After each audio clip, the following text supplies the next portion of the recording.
ಶ್ರುತಿ ಹುಡುಗಿರಿ ಅವರು ಉಪಸ್ಥಿತಿದ್ದಾರೆ. ಎಲ್ಲರಿಗೂ ಸ್ವಾಗತವನ್ನು ಮಾಡ್ತಾ ಇಂದಿನ ಪತ್ರಿಕಾಗೋಷ್ಠಿ ಕನಿಷ್ಠ 1 ಕೋಟಿ ರೂಪಾಯಿ ಆದರೂ ಈ ಎರಡು ಕುಟುಂಬಕ್ಕೆ ಕೊಟ್ಟಿರೋದು. ಆ ದುಡ್ಡನ್ನ ಬ್ಯಾಂಕ್ ಅಕೌಂಟಲ್ಲಿ ಇಟ್ಟಿದ್ದಿದ್ರೆ, FD ಅಲ್ಲಿ ಇಟ್ಟಿದ್ದಿದ್ರೆ ಅದರ ಇಂಟ್ರೆಸ್ಟ್ ಇಂದನಾದರೂ ಅವರ ಕುಟುಂಬ ಮನೆಯ ಶಿಕ್ಷಣ ನಡೆಯುತ್ತೆ ಅನ್ನೋದಕ್ಕೆ. ಪಕ್ಕದ ರಾಜ್ಯದಲ್ಲಿ ಆನೆ ಕಾಲ್ ತುಳಿತಕ್ಕೆ ಒಳಗಾಗಿ ತೀರ್ಕೊಳ್ಳುವಂಥವರಿಗೆ ಈ ರಾಜ್ಯದ ಮುಖ್ಯಮಂತ್ರಿಗಳು 15 ಲಕ್ಷ ರೂಪಾಯಿ ಕೊಡ್ತಾರೆ.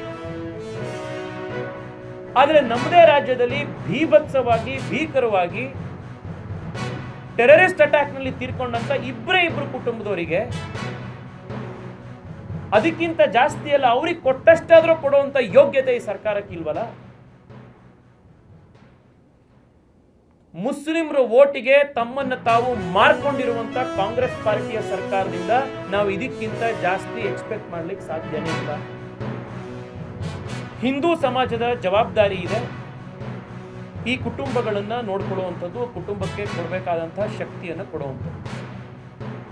ನಿನ್ನೆ ಅಲ್ಲ ಮೊನ್ನೆ ಬೆಂಗಳೂರು ದಕ್ಷಿಣದಲ್ಲಿ ನಾವೊಂದು ಪಂಜಿನ ಮೆರವಣಿಗೆಯನ್ನ ಈ ಕೃತ್ಯವನ್ನ ಖಂಡಿಸಿ ಮಾಡಿದ್ವಿ. ಆ ಸಭೆ ಅಂತ್ಯ ಆಗುವಂತ ಸಂದರ್ಭದಲ್ಲಿ ನಾನು ಅಲ್ಲಿ ನೆರೆದಿದ್ದಂಥ ಸಮಸ್ತ ಹಿಂದೂ ಸಮಾಜದ ಬಂಧುಗಳು ಯಾರಿದ್ರು ಅವರಿಗೆ ನಾನು ಮನವಿ ಮಾಡಿದ್ದೆ.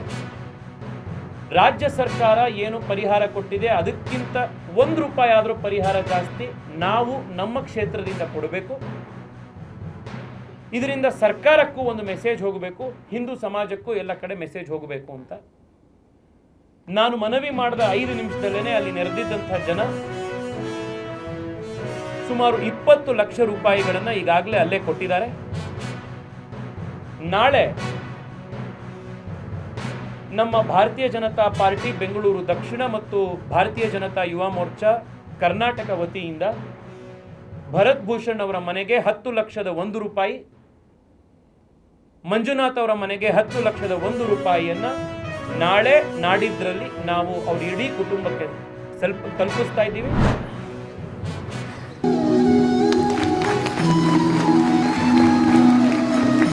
ಬೇರೆ ಕಾರ್ಯಕ್ರಮಗಳಿಗೆ ಹೊರಟಿರೋದ್ರಿಂದ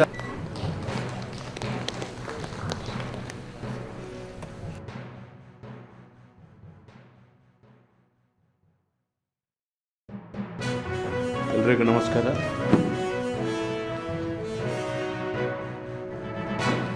ನಾವೆಲ್ಲರೂ ಸೇರಿ ಕೆಲಸ ಮಾಡುವಾಗ ಮಾತ್ರ ಯಶಸ್ವಿ ಆಗ್ತದೆ. ಸೊ ಈ ಥರ ಪ್ಲ್ಯಾನ್ ಮಾಡಿ ಕೃಷಿ ಇಲಾಖೆ ಮುತುವರ್ಜಿ ತಗೊಳ್ಳಿ, ತೋಟಗಾರಿಕೆ ಇಲಾಖೆ ಮುತುವರ್ಜಿ ತಗೊಳ್ಳಿ, ಗ್ರಾಮ ಪಂಚಾಯತ್ನವರು ಟಾಸ್ಕ್ ಫೋರ್ಸ್ ಇರ್ತಾರೆ ಅವರು ಮುತುವರ್ಜಿ ತಗೊಳ್ಳಿ, ಇವೆಲ್ಲ ಸೇರಿ ಇಂಜಿನಿಯರಿಂಗ್ ಡಿಪಾರ್ಟ್ಮೆಂಟ್ ಸಹಾಯ ಮಾಡಲಿ. ಈ ರೀತಿ ಡಿಸಿಲ್ಟೇಷನ್ ಪ್ರೋಗ್ರಾಮನ್ನು ನಾವು ತಗೊಳ್ಳೋಕ್ಕೂ ಸಾಧ್ಯವಿದೆ. ಸೊ ಕಡಿಮೆ ಖರ್ಚದಲ್ಲಿ ನಮ್ಮ ಹೆಚ್ಚಿನ ಸಂಪತ್ತು ನೀರಿನ ಸಂಪತ್ತನ್ನು ನಾವು ತಗೊಳ್ಳೋಕ್ಕೆ ಸಾಧ್ಯ ಇದೆ. ಮತ್ತು ಕೇಂದ್ರಾಡಳಿತ ಪ್ರದೇಶಗಳ ವಿಜ್ಞಾನ ಮತ್ತು ತಂತ್ರಜ್ಞಾನ ಮಂಡಳಿಗಳ 35 ಮಂಡಳಿಗಳಲ್ಲಿ ಇದು ಒಂದಾಗಿ ಕಳೆದ 50 ವರ್ಷಗಳಿಂದ ಕಾರ್ಯನಿರ್ವಹಿಸ್ತಾ ಬಂದಿದೆ.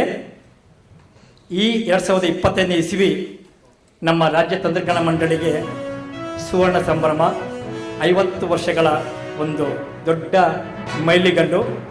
ಇಂಥ ಒಂದು ಸುವರ್ಣ ಮಹೋತ್ಸವದ ಸಂದರ್ಭದಲ್ಲಿ ಕಳೆದ ಜನವರಿಯಿಂದ ಮುಂದಿನ ಡಿಸೆಂಬರ್ ತಿಂಗಳವರೆಗೆ ಹಲವಾರು ಕಾರ್ಯಕ್ರಮಗಳನ್ನು ಹಮ್ಮಿಕೊಂಡು ಬಂದಿದ್ದೀವಿ.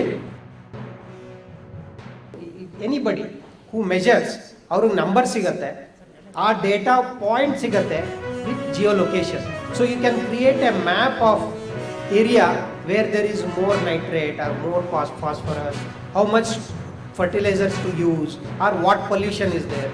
All of this can be done.